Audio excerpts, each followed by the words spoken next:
नमस्कार साथियों, कई वीडियो चैनल के माध्यम से आपको ये जानकारियां लगभग मिल चुकी होंगी कि सहारा सेबी केस का एक 30 अप्रैल का डेट आ चुका है और वो टेंटेटिव है। कंफर्म लिस्टिंग हो सकता है कि 30 अप्रैल के 1-2 दिन पहले हो जाए, लेकिन उसके आगे के अपडेट और कई केस के बारे में इस वीडियो में हम बात करेंगे जो कि लिस्टिंग हुई है और कुछ जो कि पहले से लिस्टिंग थी उसको और आगे उसका डेट बढ़ा दिया गया है। इस वीडियो में हम लोग सहारा सेबी केस के लिस्टिंग के बारे में, पिनाक-पानी मोहंती और यूनियन ऑफ इंडिया केस के बारे में और Sahara India financial corporation limited versus reserve bank of India case के बारे में और Sahara India versus commissioner of central excise Lucknow case के बारे में बात करेंगे। सबसे पहले सहारा सेबी केस जो मीडिएशन पोर्टल पर केस सेटल हो चुका था और उसके बाद 29 मार्च को जितने भी केस जो पेंडिंग रह गए थे उसको फिर से एक री एडमिट किया गया था नए डेट में और कई महत्वपूर्ण आइए हैं जो कि सहारा सेबी केस कंटेम्प्ट पिटीशन है उससे रिलेटेड है और साथ ही में उसमें पोर्टल से संबंधित सुनवाई है, सोसाइटी से संबंधित सुनवाइयां हैं और सहारा के कई ऐसे पॉलिसी जो कि अलग अलग स्टेट में अलग अलग नाम से चलाए गए और फंड इकट्ठा किए गए और फिर उसका पोर्टल खत्म कर दिया गया। ऑफिस में उसके नाम से जितने भी डाटा थे उसको हटा करके फिर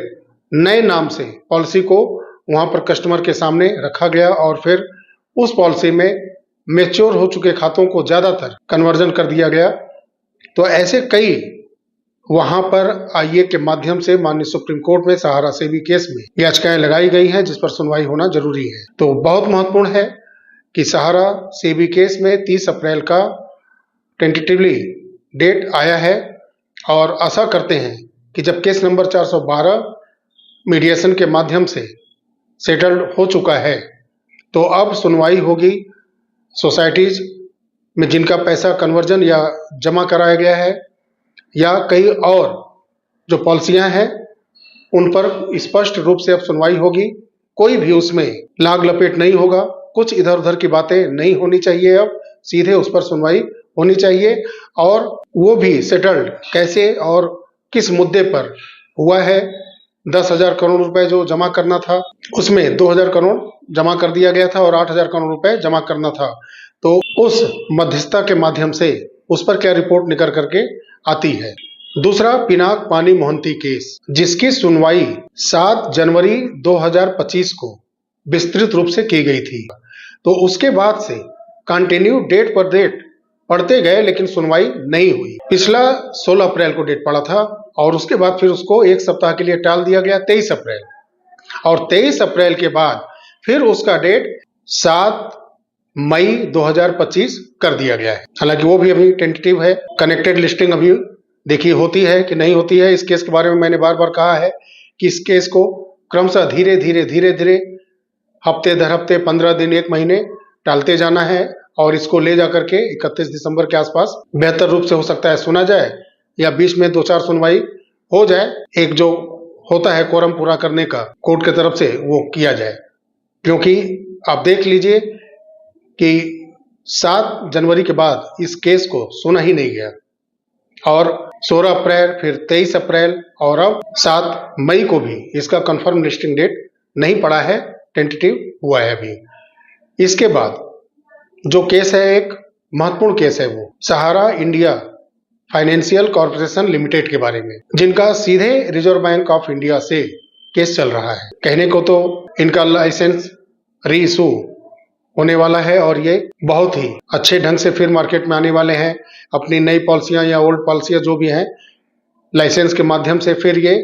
लेकर के आने वाले हैं भारत के अंदर। सहारा इंडिया के लोग कुछ ऐसा सोशल मीडिया के माध्यम से पता चल रहा है,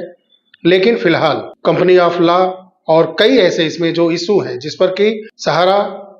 और रिजर्व बैंक ऑफ इंडिया में केस चल रहा है जो सुप्रीम कोर्ट के अंदर, उसकी भी कल लिस्टिंग हुई है और उस पर भी सुनवाई होनी है। अब देखिए कि इसमें क्या निकल करके सामने आता है, इस केस को कैसे आगे सुप्रीम कोर्ट ले जाती है और इसमें क्या ऑर्डर निकल करके आता है।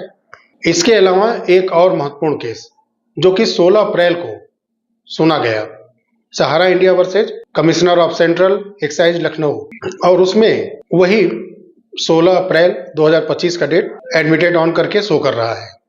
तो उसमें देखना है कि आगे प्रोग्रेस कैसे ये केस आगे होता है, कैसे चलता है और क्या डेट इसमें निकल करके सामने आता है। तो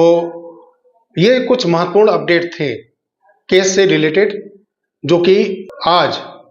बहुत ही महत्वपूर्ण अपडेट सुप्रीम कोर्ट की वेबसाइट पर ये निकल करके आए। तो उम्मीद है, आशा है कि लगभग 50 करोड़ के आसपास जो सहारा निवेशक के परिवारजन हैं, उनको रिलीफ देने के लिए सुप्रीम कोर्ट कुछ उचित आवश्यक कदम उठाएगा, ना कि सिर्फ जो कंपनियां इसमें इन्वॉल्व हैं, जो एजेंसियां इसमें इन्वॉल्व हैं, वो सुप्रीम कोर्ट के अंदर कुछ ऐसे माहौल बनाए कि वो केस को और थोड़ा लंबा खींचा जाए। तो ये देखना और समझना सुप्रीम कोर्ट को है कि वो निवेशकों के लिए, उनके हित के लिए जाते हैं आगे, कि वो सहारा इंडिया के बारे में या जो सरकारी एजेंसियां हैं उनके बारे में सिर्फ सोचती हैं कि निवेशक के बारे में सोचती हैं। तो उम्मीद करते हैं कि कोई पॉजिटिव डिसीजन बहुत जल्द से जल्द इसमें मिलेगा और केस की जो टेंटेटिव डेट शो कर रही है वो कंफर्म कनेक्टेड लिस्टिंग होगी और सुनवाई होगी और आशा के अनुरूप होगी। अगर ये वीडियो अच्छा लगा हो आपको तो लाइक करिएगा, ज़्यादा से ज़्यादा शेयर करें वीडियो को, और चैनल पर अगर आप नए हैं तो चैनल को सब्सक्राइब करिएगा। मिलते हैं अगले वीडियो में, तब तक के लिए नमस्कार। जय हिंद, जय भारत, वंदे मातरम।